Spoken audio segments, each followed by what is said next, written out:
So Elezanumab is a monoclonal antibody directed against RGMa. RGMa stands for repulsive guidance molecule A, and it is one of the inhibitory signals that prevents axonal sprouting and growth in neurodevelopment. So it's a very important molecule for neurodevelopment. Once neurons have found the right target, they need to know to stop growing and stop sprouting. And so this is one of the molecules that's critical in appropriate formation of right connections.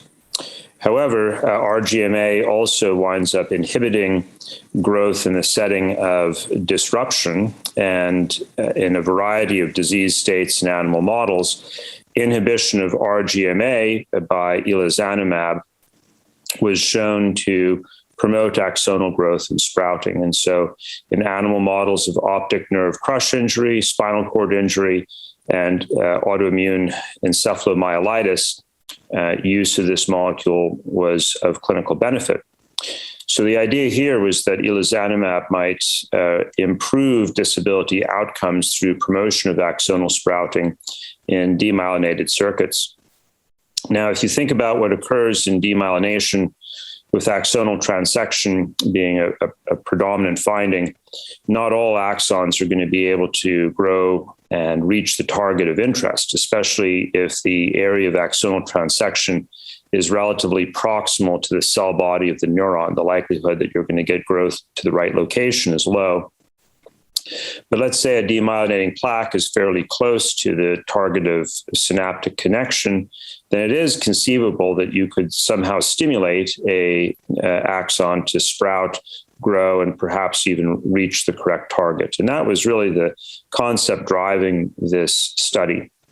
So 2 trials were conducted in parallel, and both were involved as a placebo-controlled study as an add-on to platform anti-inflammatory therapy. Elezanumab itself would not be expected to have anti-inflammatory effects. This was really a neurorestorative compound intended to improve disability outcome measures.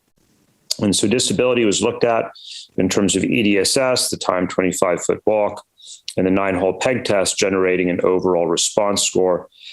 Participants in the study could improve on any one of those outcome measures or multiple of those outcome measures, or get worse in any of those outcome measures. And so it's a score that has about an 8-point range across the 0 value.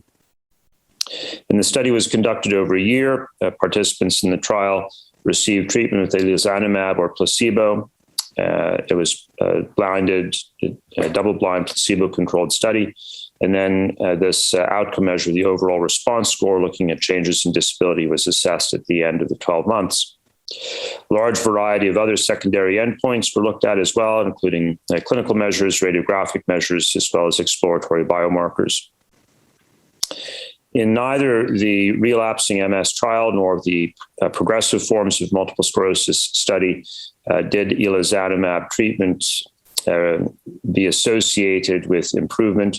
There was no difference between the placebo group and the Elezanumab treatment group.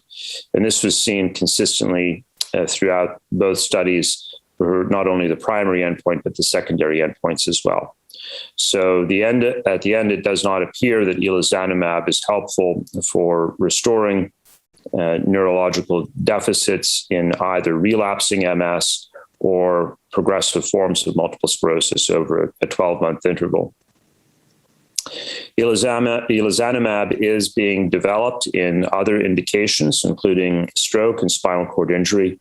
And so there is the potential for this product to be applied in those settings, but whether it will undergo any further development in multiple sclerosis at this point is not known.